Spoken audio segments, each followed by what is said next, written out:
Hello and welcome to Patrick Come Lately Talk Radio. This is Stefan, your host, British by birth, American by choice.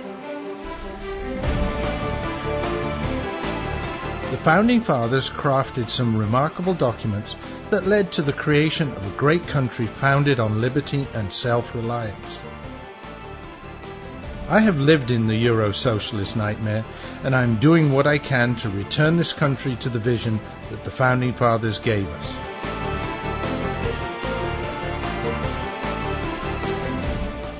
We need to strive to rebuild that shining city on the hill, for without us, the world has nowhere to turn for freedom. For the next hour, I will be presenting news, views, and guests that help keep the true spirit of America alive. And good evening, good afternoon, good morning, wherever you're listening, whenever you're listening to this show. This is Stefan, your Patrick Come Lately, welcoming you to episode 232 of Patrick Come Lately Talk Radio. I'm Stefan, your Patrick Come Lately, British by birth, American by choice, and proud of it as well. Plenty to talk about today. I titled this episode, What's Going On in the White House, and there's a lot going on there, and there's a lot not going on there that we might expect. So, hold on, folks. We're going to have quite a ride tonight, and I've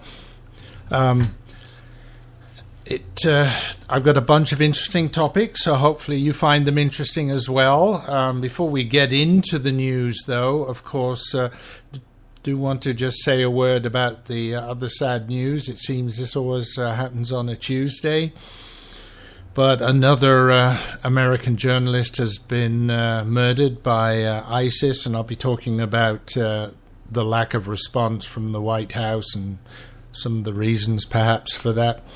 But irrespective of whether they respond or not, it's still very sad, and obviously prayers and thoughts are with the family and, of course, with the journalist himself. May he rest in peace. These are just a bunch of murdering thugs. They're now threatening to do this to a British journalist that they hold. They hold a number of other people, including aid workers. Let's see how far they're prepared to go and how long it'll take for a certain someone to get his thumb out of his you-know-where and get to doing something.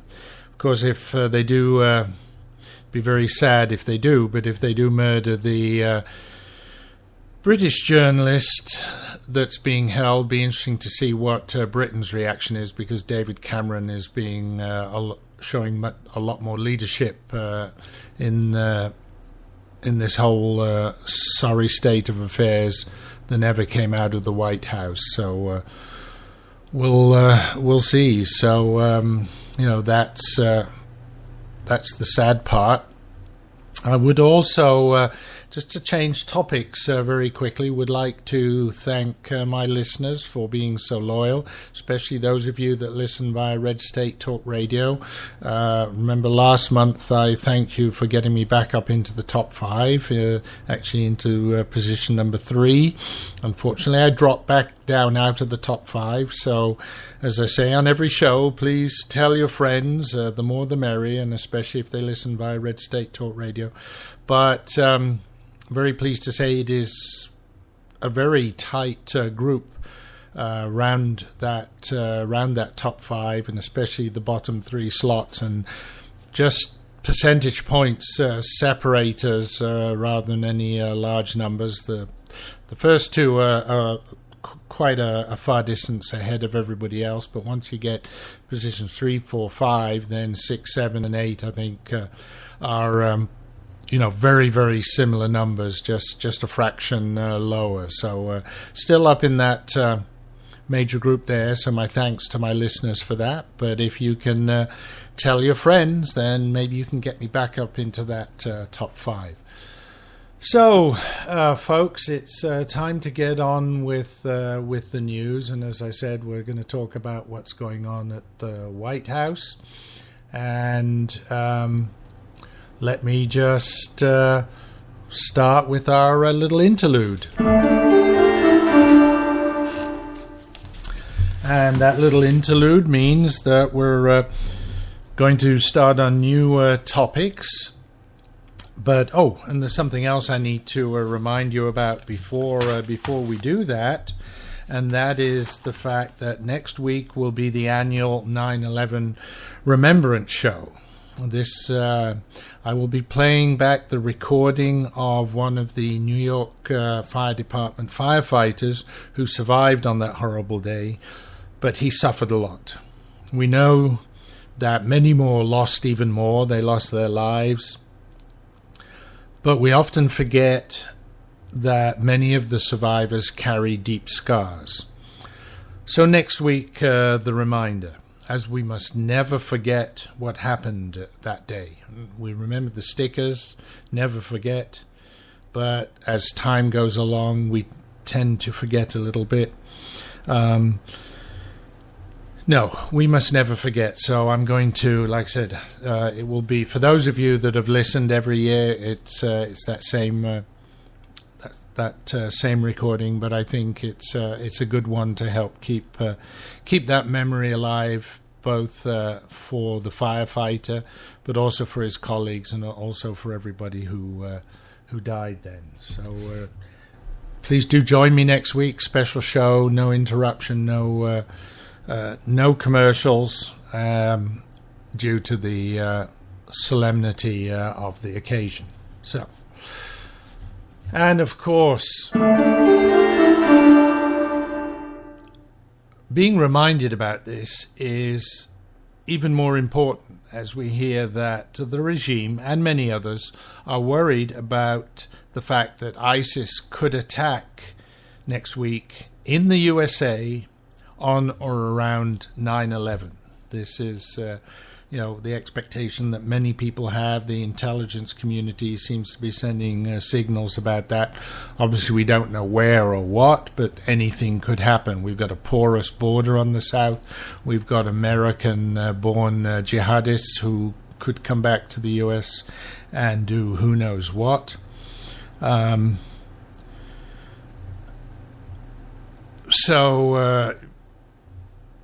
We don't know what will happen. Of course, this week as well, we found out that when His Highness made some remarks earlier in the year about the ISIS army being JV, he was already been provided with daily briefing reports charting the rise and danger of this group, and already for 6 months at that time. Now, he made the JV remark about 6 months ago, if I'm not mistaken. And so that means, he's been getting the daily briefings, and ISIS has been part of that for the good part of a year. That is, according to an inside source in the intelligence community. Now, it's very, very interesting that the intelligence community is letting slip a lot of information about certain things, especially after dear leader decided that he was going to throw the intelligence community and the Pentagon and the DoD under the bus and say that it was their fault that there wasn't a strategy for handling ISIS, and that the intelligence community hadn't told him about it. Well, they are claiming that he was given detailed and specific intelligence about the rise of the Islamic State as part of his daily briefings for at least a year before the group seized the large swaths of territory over the summer. The official, who asked not to be identified because the president's daily briefing is considered the most authoritative classified intelligence community product which analyzes sensitive international events for the president, said the data was strong and granular.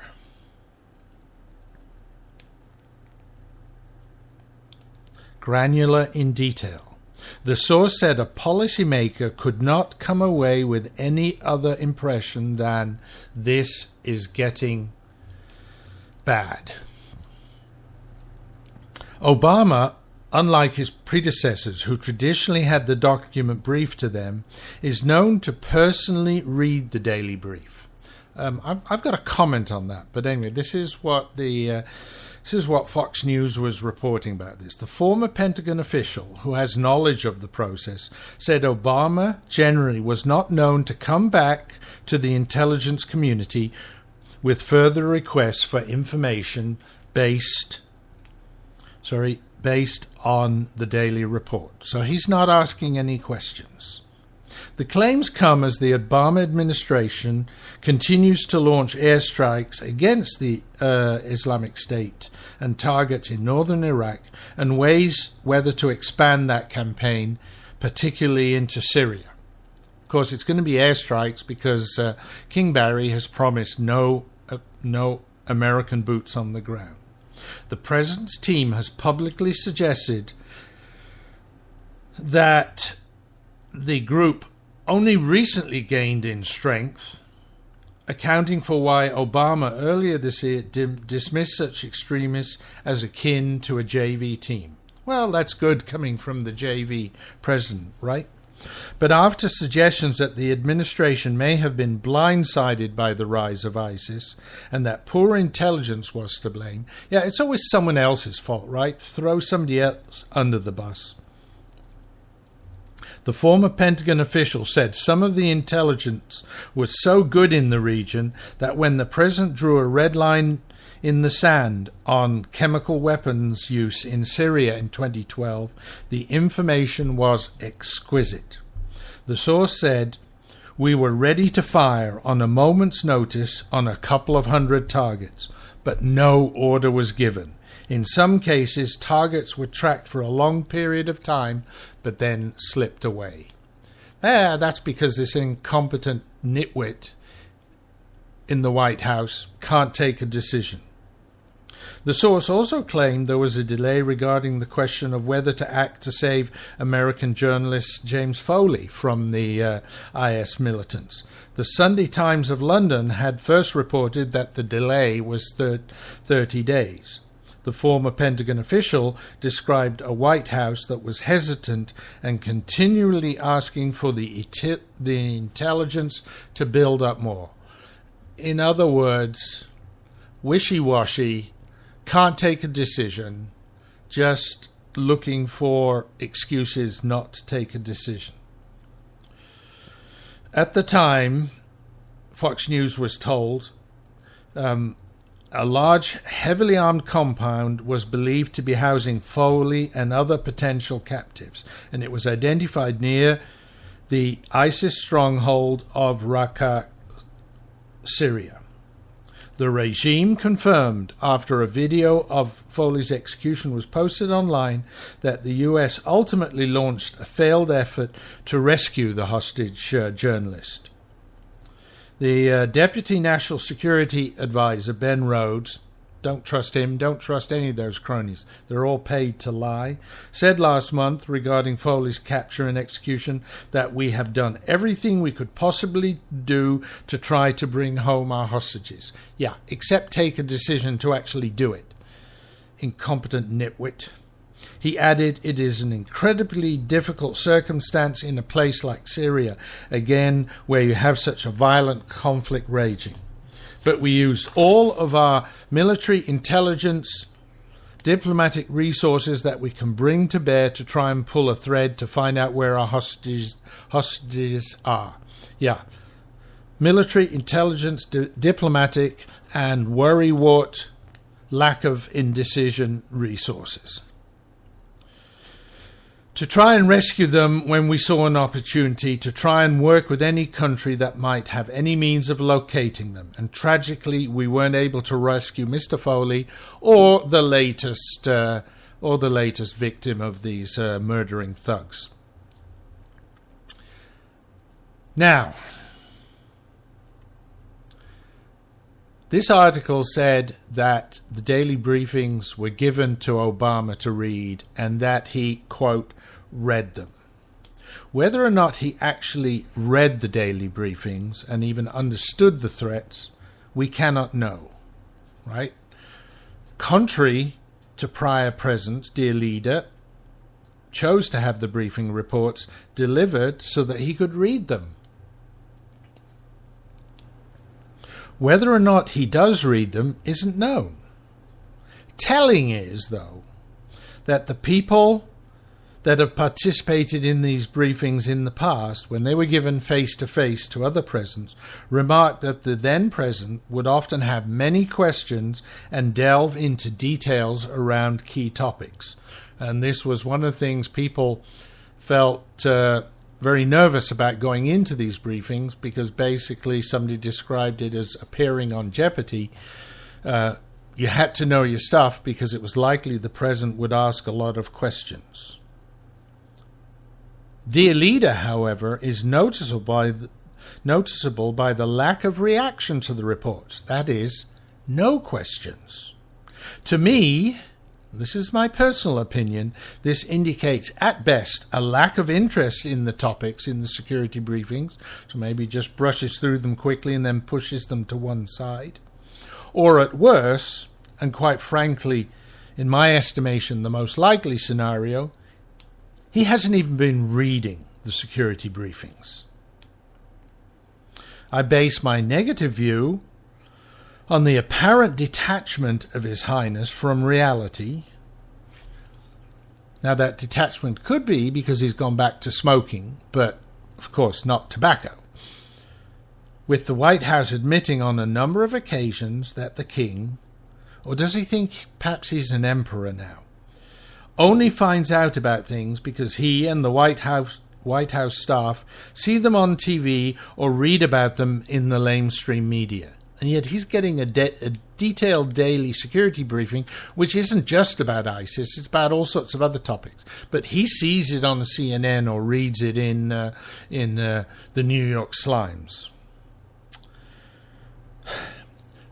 This, to me, just adds to the list of incompetence that confirms that this idiot is the worst president ever, beating Carter and any other bad presidents we've had in the past, hands down. In fact, his lack of action raises one big question for me. Is he perhaps really the closet Muslim that so many accuse him of being, and therefore reluctant to act against other Muslims? Or is he just plain incompetent? Or perhaps a little of both?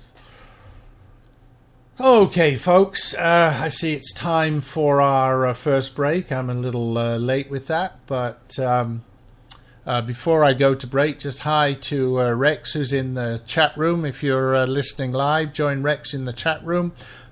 Click on the little green speech bubble at the bottom of your screen. At least I think it's that for listeners. But anyway, the chat room, a little green bubble. I'll be back after these messages and a nice cool drink.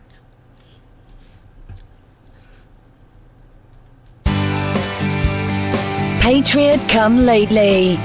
British by birth. American by choice. Just like the Founding Fathers. The voice of the conservative resistance.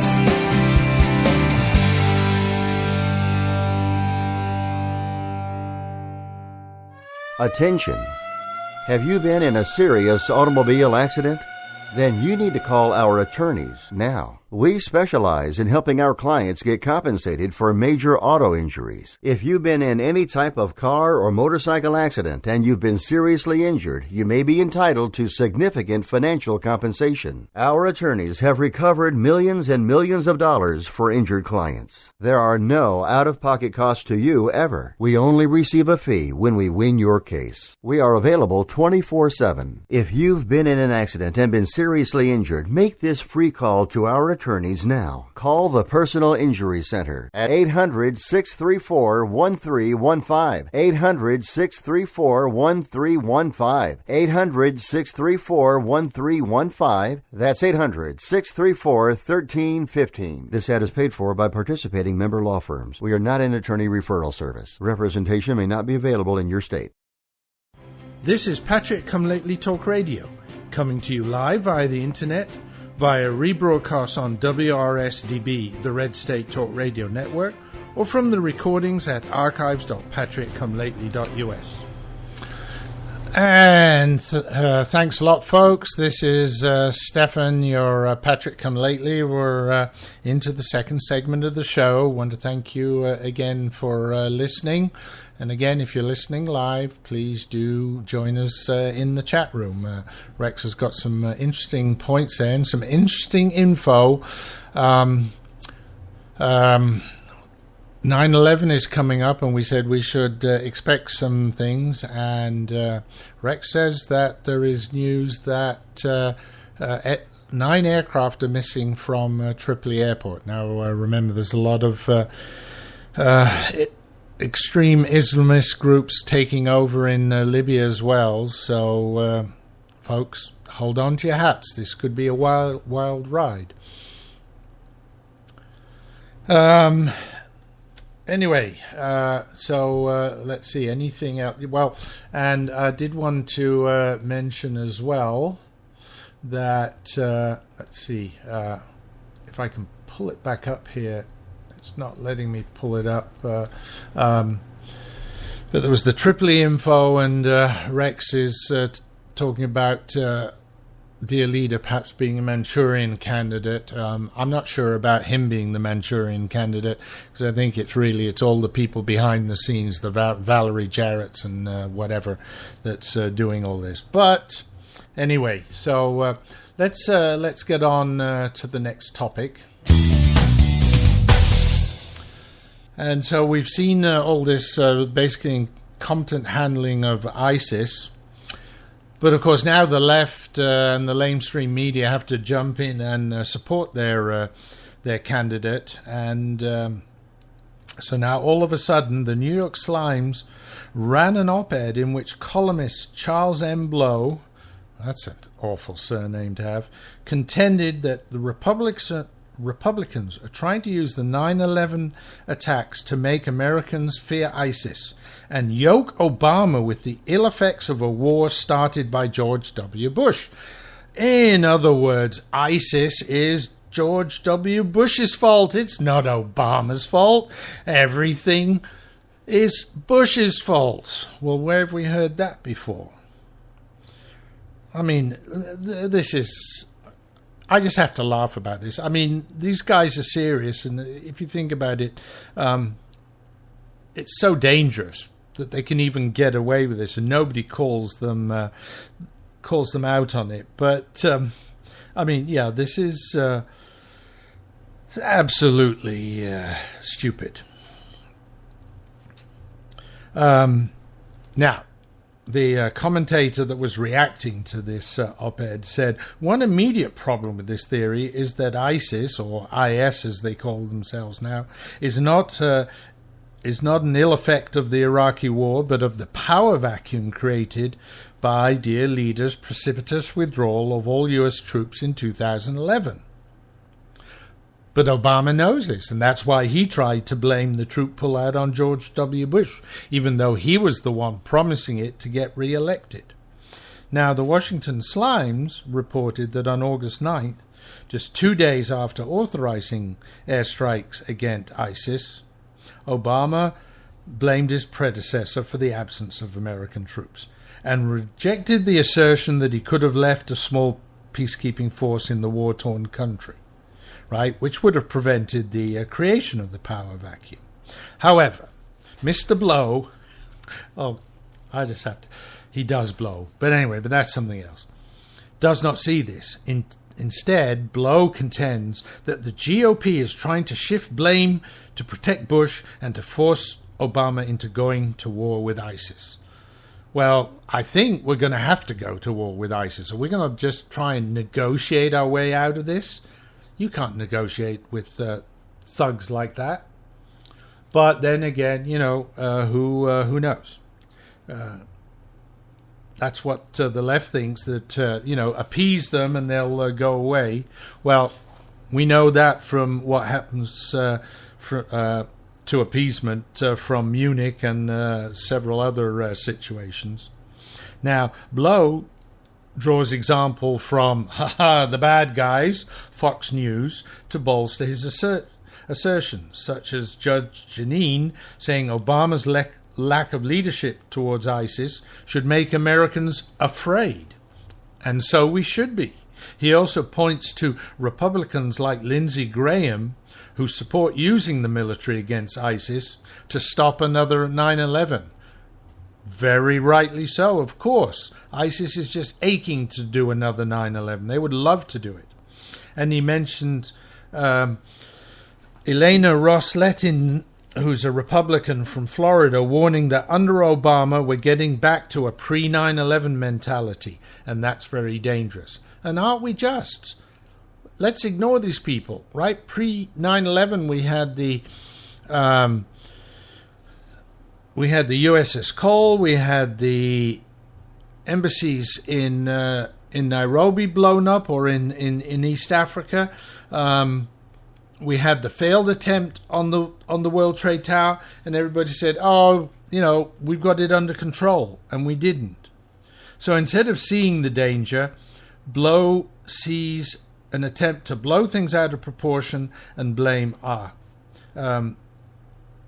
and we're trying to blame our current president for his lack of action against ISIS. Trying to blame him, we're just pointing it out. Anyway, now, so, can you believe the left? They're really trying to spin this and just in such a unbelievable way. I mean, in a way, it sickens me to think that they can even try to do that when they know that this guy is just a total loser, a total incompetent. But, we're stuck with him. I sincerely believe, while he deserves impeachment, there's no way we're going to do it before 2016. So we're stuck with him till then. All we can hope for is that we can win what we need to be able to control the Senate and the House, and then keep him under control, make him a lame duck for the final 2 years. And just hope nothing really bad happens. As as Rex in the chat room says, that Freedom Tower is pretty high, and if 9 planes are missing, who knows what could happen. ISIS has captured nuclear material, has captured biological material, has oodles of money, oodles of weapons. Who knows what they could do in the next few weeks and in the next few months, next couple of years. I mean, if they don't do anything this 9/11, maybe next 9/11, maybe the 9/11 after that, maybe just the middle of the year, who knows? But they are out to do something bad here, and that's very obvious. And closing your eyes and saying, "Oh no, we can work around that. We can work with other Muslim states, and we can put pressure on them." Yeah, right. As if, the other Muslim states, all of a sudden now, Saudi Arabia, which is one of the biggest funders of terrorism in the world, all of a sudden they're getting worried because they realize if they start building a caliphate in Iraq and Syria and elsewhere, and I'm going to come to that in the next topic, but then, of course, it's not too long before they start eyeing Saudi Arabia and sweep through there. So, folks, danger, Will Rogers, ISIS is coming.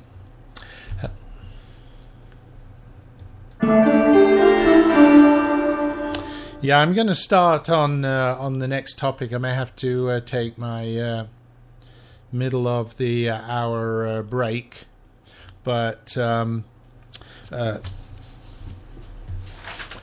my next topic is about the coded message that Obama delivers when he says ISIL instead of ISIS.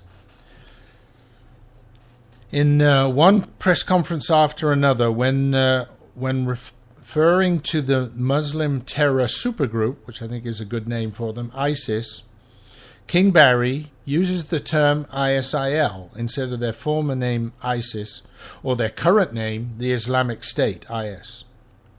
Now, the writer of this article said, have you wondered about that? They have. ISIL stands for the Islamic State of Iraq and Levant. So not ISIS is the Islamic State of Iraq and Syria, but then it got expanded to Iraq and Levant. Now, for those of you that went to a government school, After the break, I will explain where the Levant is. But right now, we do have to go to break. So, folks, stick with me, and I will be back right after these messages. Reporting from the eye of the storm. This is the worst weather we've seen in quite some time, folks. And I don't see any end in sight. People have been calling in from across the state complaining their basements are flooding. One guy said he now has an indoor swimming pool in his basement. I told him he needs the waterproofing innovations from Basement Systems. If you want a dry basement or crawl space that will weather any kind of storm, you need the patented solutions from Basement Systems. You've seen them on home makeover shows throughout the country. With a lifetime warranty, every solution is custom designed for your basement. Call now for a free estimate, and you'll never have to worry about storms like these again. I'm predicting this storm front is heading your way, so call Basement Systems and relax. Call 800-205-8665 for your free in-home inspection, or visit basementradiooffer.com. That's 800-205-8665, or visit basementradiooffer.com. I've owned my company for 14 years now, and I can tell you that payroll is a 4-letter word. I hate doing it. It eats up hours I don't have, and it costs me money I could be saving. But my accountant's too expensive, and I'm not sure who to call, but I know I need help. We're Paychex, and we take all the hassles out of small business payroll. We save you time and money. It's easy. Call, fax, or give us your payroll information securely online, and we take care of the rest. We calculate the correct taxes, manage payments and direct deposits. We even send out your checks. Payroll doesn't need to be a 4-letter word anymore. We're so sure that we can save you time and money that we'll give you a month's payroll free. Just for calling 877-750-5371. Get 1 month's payroll for free. Call Paychex right now. 877-750-5371. That's 877-750-5371.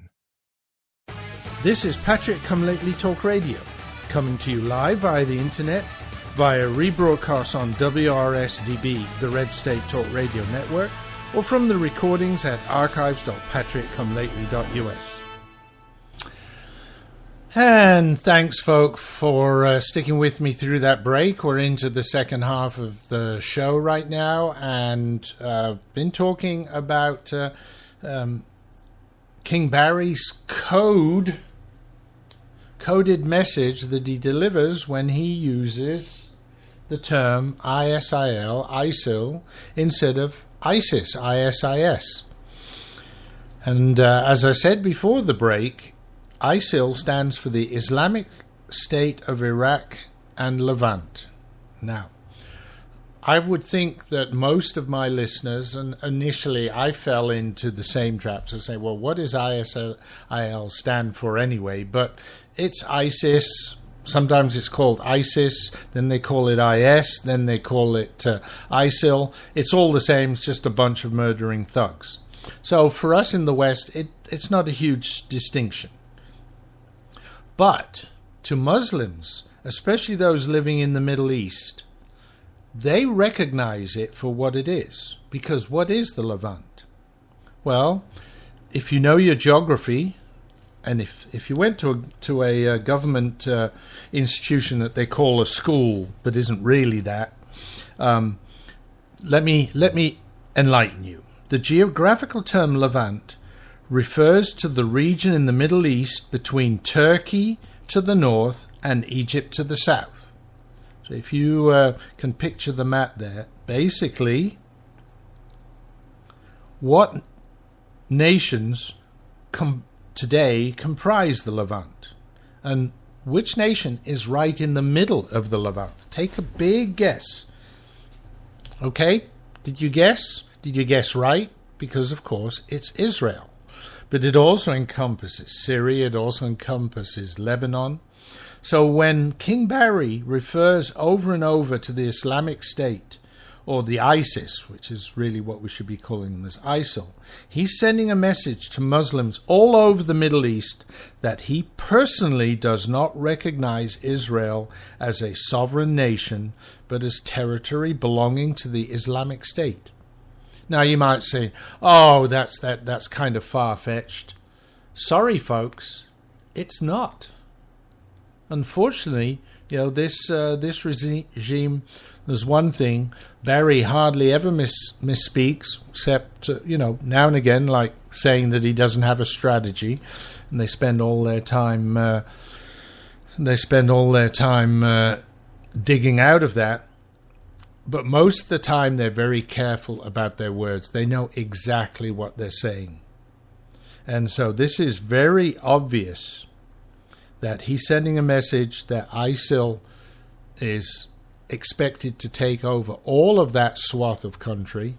And Rex said Syria. Well, Syria's already taken over. Iraq. What borders on Syria and Iraq? Of course, Saudi Arabia. Then you expand to Kuwait.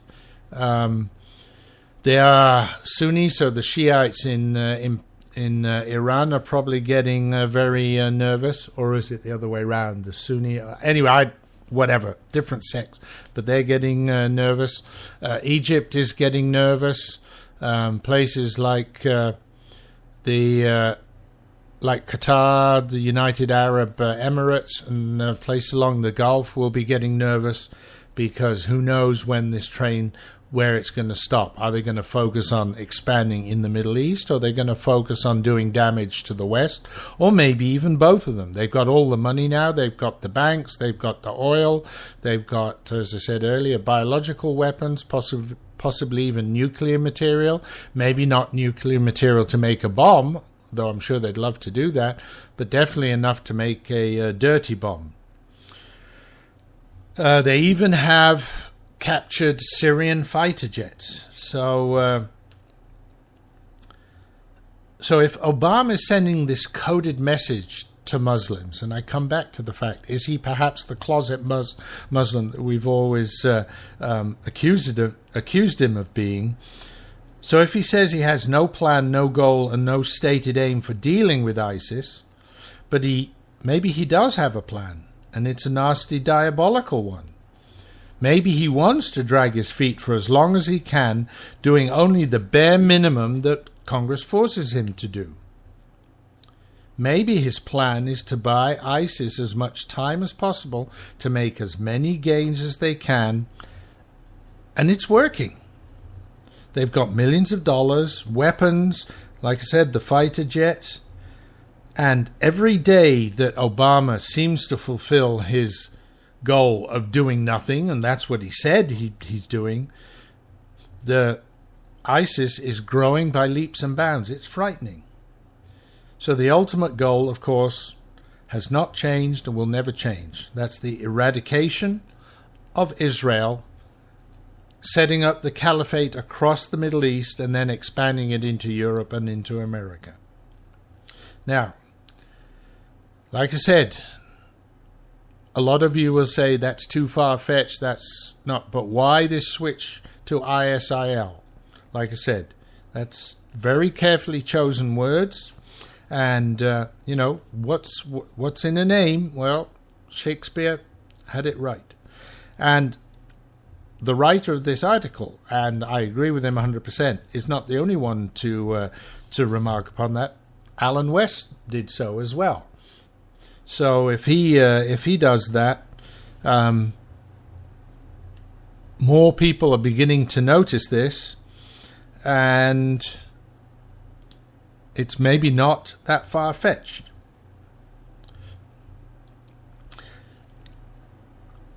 And you sort of say, well, Stefan, it is far-fetched. Why would they be doing that? Well, how about this? What about the faux pas, supposedly the accidental use, or perhaps maybe it was purposeful? The counter-terrorism advisor, John Brennan, right, who at a Ramadan dinner celebration referred to the capital of Israel as Al-Quds, not as Jerusalem. Al-Quds is the Arab name for it. So, again, was that an accident? Is that how they refer to Jerusalem in the White House? Is that an indication? And remember, words are very important. They convey a certain meaning, just like calling the Fort Hood massacre workplace violence, and really trying to avoid calling it an Islamic jihadist attack. All the time, this White House, just little things here and there that seem to indicate that there is a lot more sympathy for the extremist Islamists in the White House than we would ever dare think was possible. Now, so if we don't call it ISIL, do we call it IS, the Islamic State?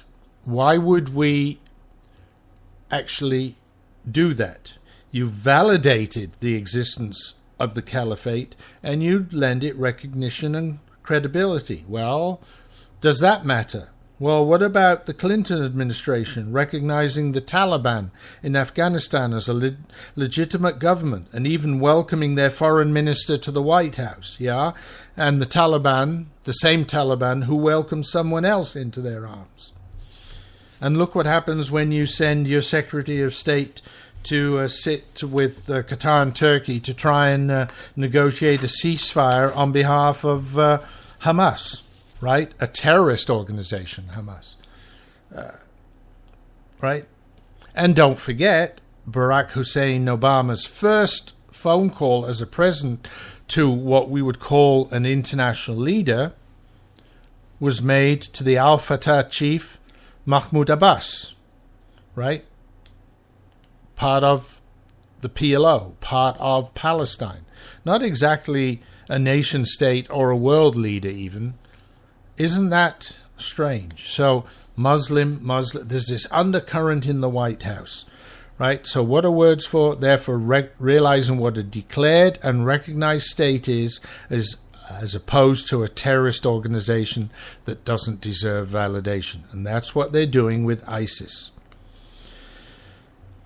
And ISIS Alan West says we should address this group as ISIS because that also validates that if they try to extend beyond Iraq and Syria, we have all the more reason to hit them hard. Now, I think we still need to hit them hard, even in Iraq and Syria, because we can't allow this group to reestablish some 7th century regional caliphate. So we must fight to reestablish sovereignty for the normal people in both Syria and in Iraq. Okay, folks, I said what's going on at the White House. We've got another couple of minutes before the next break, so why don't I go to the next topic? And from the website of D.W. Ulsterman, who I've quoted last year, the year before, a fair number of times. He has some contacts in Washington that seem very good. Haven't been able to get them qualified in any way, but some more good info coming out from D.W. Ulsterman about now the.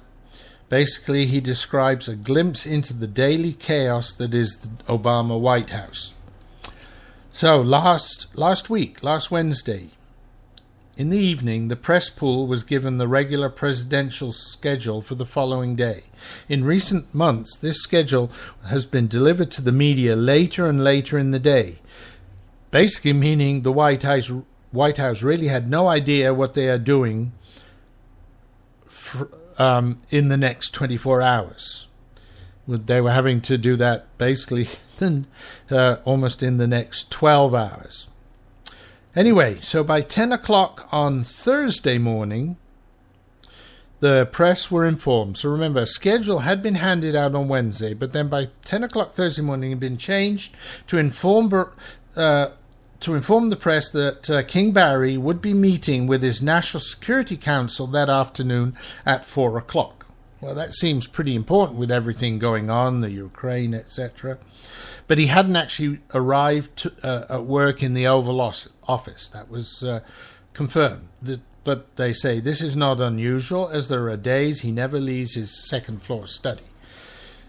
Yeah, in other words, he doesn't really like the job and going to the Oval Office reminds him of the job he's supposed to do. So in the second floor study, you can sit there and watch his basketball and the Golf Channel, whatever. The regularly scheduled 1 o'clock White House press briefing was then abruptly cancelled and then rescheduled for 4 p.m.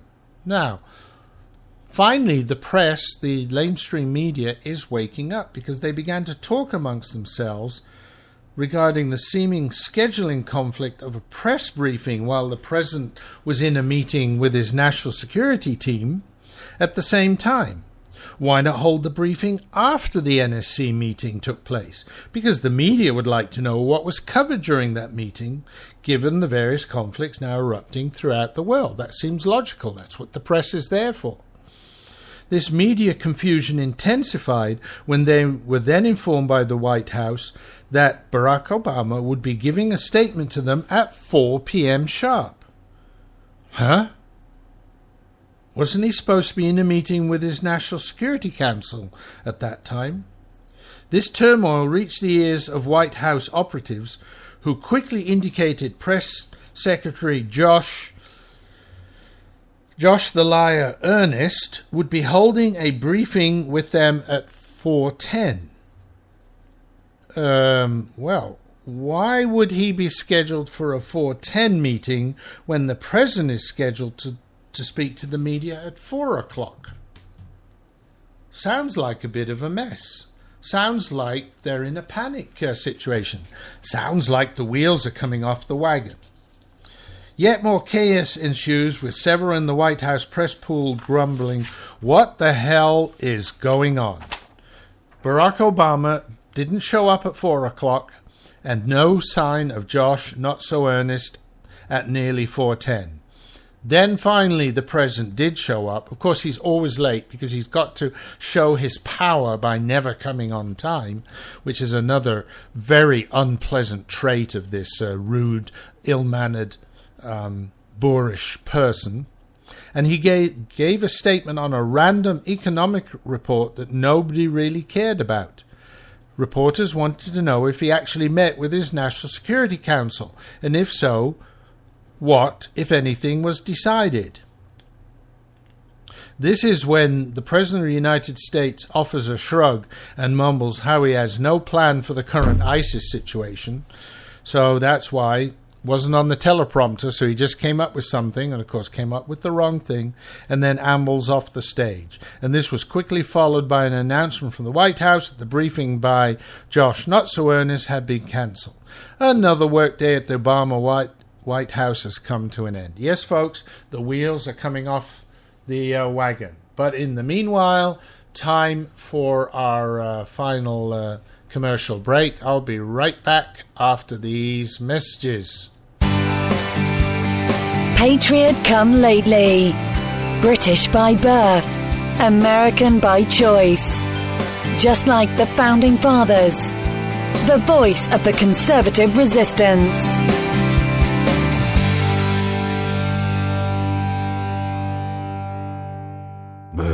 Boy, man, I had a rough night's sleep.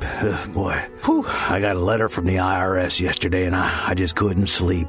Man, I'm dying here. Somebody help me. IRS problems affect more than just your finances. If you're ready to take back control of your life and you owe more than $10,000, you need to call the Tax Doctor. Their expert staff can immediately protect you from the IRS and state collectors and get you the best possible tax settlement guaranteed. The IRS has recently released new programs geared in helping struggling taxpayers, where you may qualify to settle your tax debt and wipe out up to 85% or more of what you currently owe. If you owe $10,000 or more in back taxes, call the Tax Doctor right now. See if you qualify to pay less. 800-917-8546.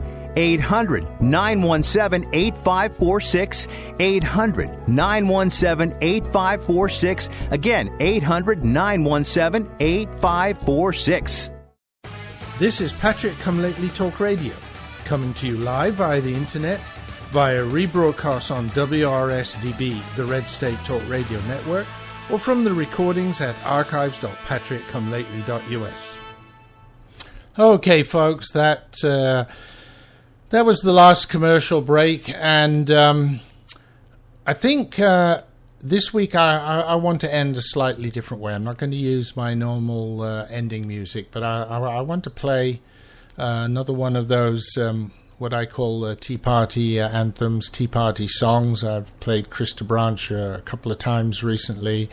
I think it's been a few weeks since I played Ava Aston, and I'm going to play her because I think these songs help bolster our enthusiasm, and boy, we're going to need it. With all this crap coming out of the White House, we really need to capitalize on this and use it as much as possible. So folks, join me next week, TTFN. Enjoy Ava. Go to her website, avaaston.com, if you like the song, or pick it up on iTunes, and talk to you next week. Hopefully nothing serious has happened between then and next week. Of course, remember the 9/11 remembrance.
We'll stand up against everything that's wrong. Time to stand up, time to speak out. We've got to fight to get it back. Gotta reach out, get the thieves out. This country's ours, and we're taking it back. We the people, for the people, by the people. We've got to fight to get it back.